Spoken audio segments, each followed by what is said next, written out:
In Issuetrak, users are the people interacting with your issues either through logging into the site or through email. If you're not using Active Directory integration, there are two ways to manually add users into Issuetrak. The first way is to navigate to Administration, Users, and click Add. This allows you to start from a blank slate. You will want to choose whether the user is going to be an end user or an agent. This determines what permissions they have access to and what groups they can be added to.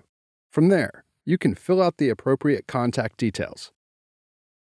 Only the first and last name, organization, and time zone are required. Everything else is optional. Once you have the details filled out, you can begin selecting permissions or leave everything unchecked to control your permissions more easily by groups. When completed, click Save. You'll be prompted to set the password now or wait. Make your selection, then select Continue. The second way is to clone an existing user by going to Administration, Users, Clone.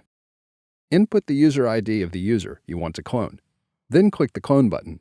This will bring over shared company details, such as organization and time zone, and also will copy any existing group memberships and permissions from the original user. If you don't know the user ID, you can click Search to find the user, then on the ID to view the information, and click Clone in the left menu.